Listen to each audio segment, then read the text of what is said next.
98.7 WFGR, that is Greece. It is 7:18. Andy, Dave Cackley is strolling in. Lisa LaPlante has been here for a few minutes. Lisa, move right up on that microphone. Yeah, good morning. Hey, how are you? Good to see you. Well, I hope, for Lisa's sake here, I'm not reigniting the broadcasting bug because you were smart enough to get out of this racket. Oh, go do a grown-up job. Absolutely. And now my job is telling people to wash their hands, cough into their sleeves, make sure they're taking good care of themselves. You're the spokesperson for the Kent County Health Department. After how many years were you on Fox 17? 13 years. 13 years. That's a long time for a reporter. Yeah. That's a great career. Forever. In reporter years, that's like 26 or Yeah, it's kind of like dog years, sort of, yeah. You did great work when you were at Fox 17. Fantastic. And let me just reset this a little bit before we get too far into this. I have known Lisa for probably 20 years.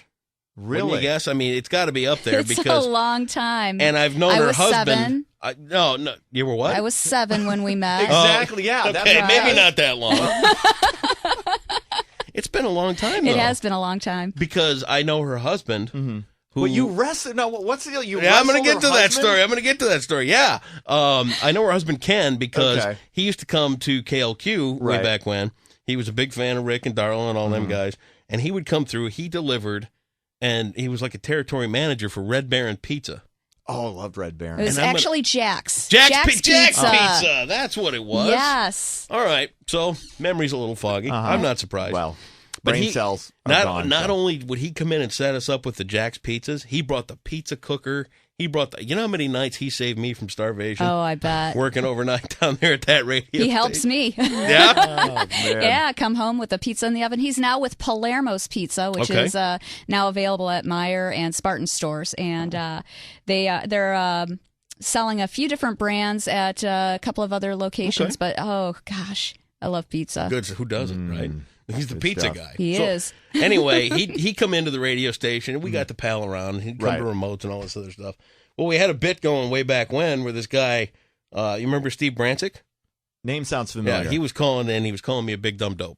Okay. Well, WWF was coming to town, and Scott Hall comes in, and he says, look, if you got a problem with this guy, we can get you in the ring.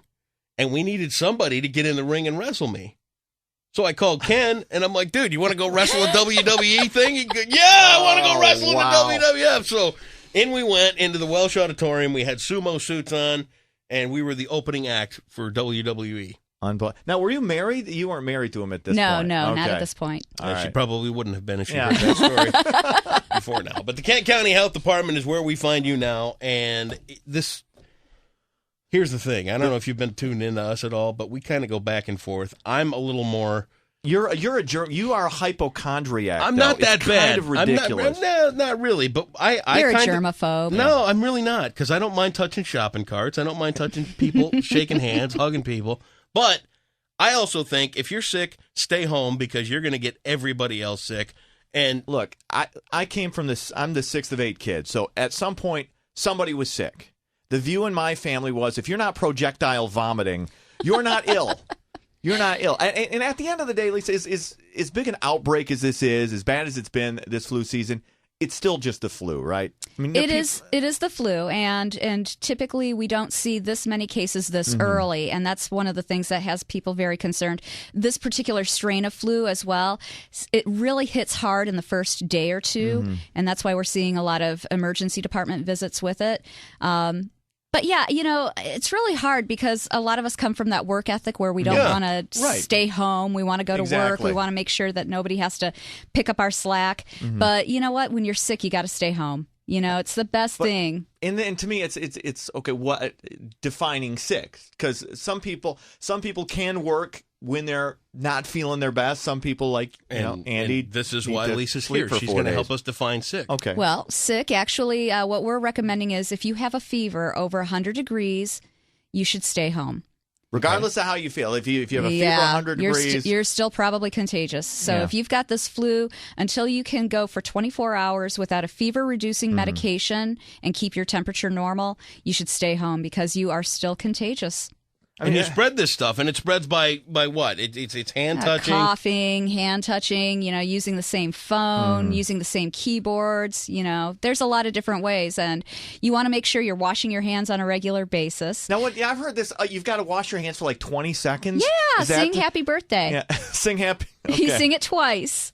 Okay. Wow. Well, because you see, that could be your problem because you said you didn't wash your hands for you wash your hands from like 0 to 4 seconds or something. I was erroneous yesterday in my hand washing, and that has been since corrected. That's probably Thank you, sir.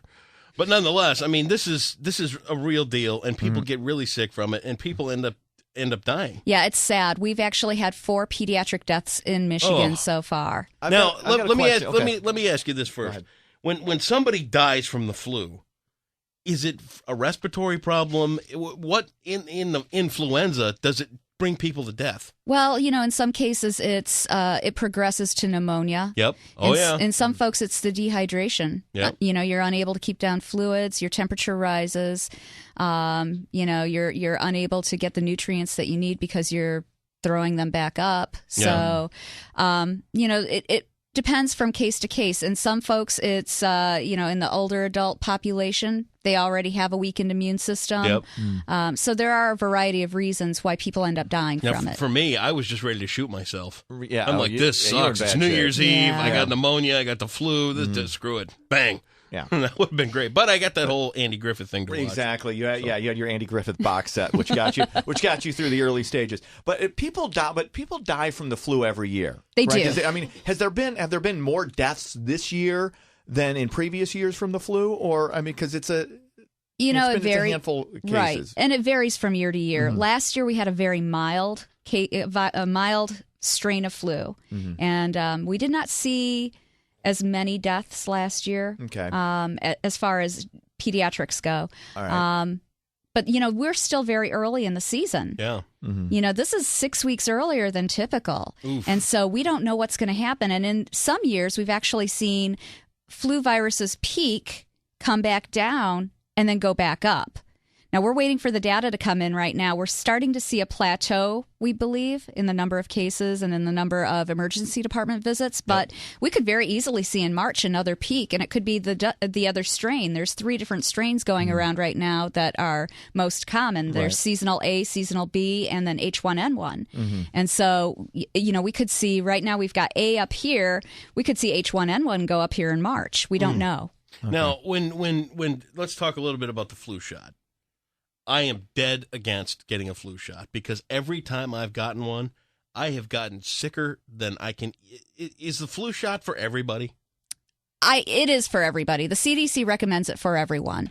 The thing is, it helps build your immunity. Some people say they feel sicker or they get sick from the shot. Some people get some symptoms from the shot. Typically, the symptoms are not supposed to be that bad. There are people out there who are not supposed to get the shot. You have to talk to your healthcare provider. Some folks are allergic to certain things that are in the shot. Yeah, so eggs. I guess they put egg yolk in some of these shots, and that's part of the So people are allergic to eggs. My mom couldn't do it. Really? Yeah. So, you want to talk to your healthcare provider, and there are other options than the shot. They've got the nasal mist now, which is great for kids because kids don't like getting poked. Right.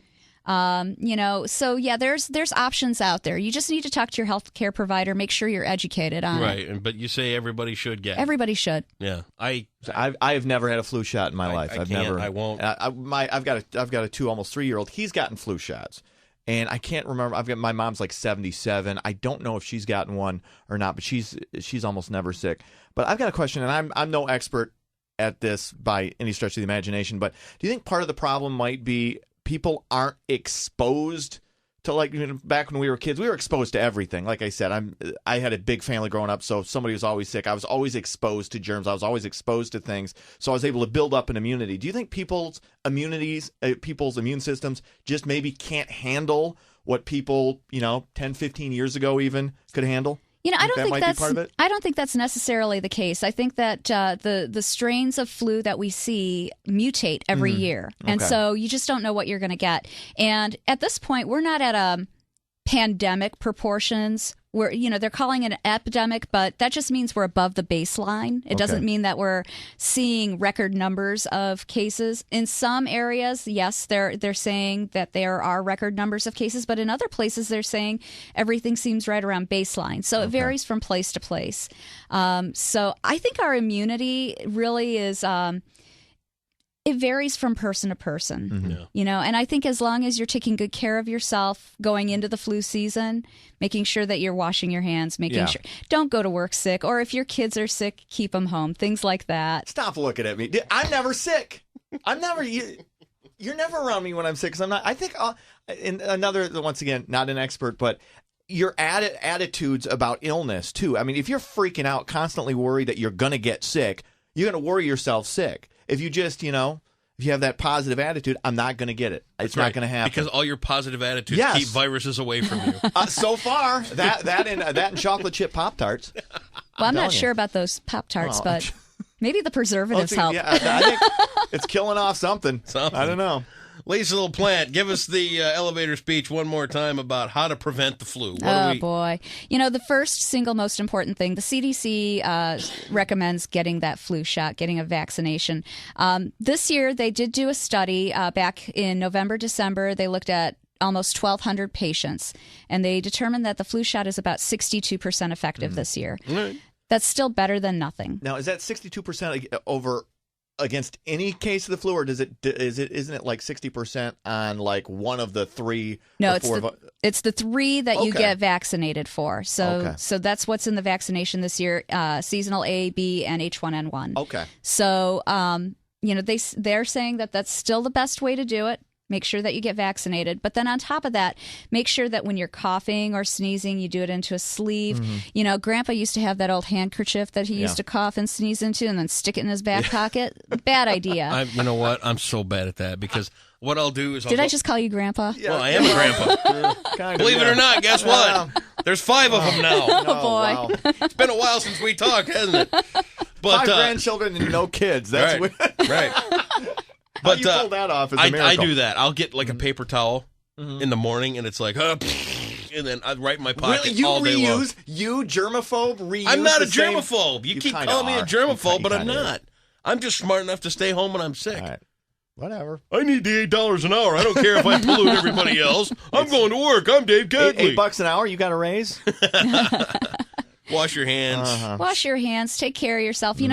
Eat right. Make sure that you're staying physically active. Those are things that keep your immunity up as well. There you go. See, like I said, 1,000 crunches after that chocolate chip Pop-Tart. That's what I do. Does sitting in a chair count as physically active? Well, it depends on what you're doing in the chair. Well, sometimes if I'm holding it down. Okay. Gravity could give up on that. You can at least do some spins or something. I don't know. Lisa, it's good to see you.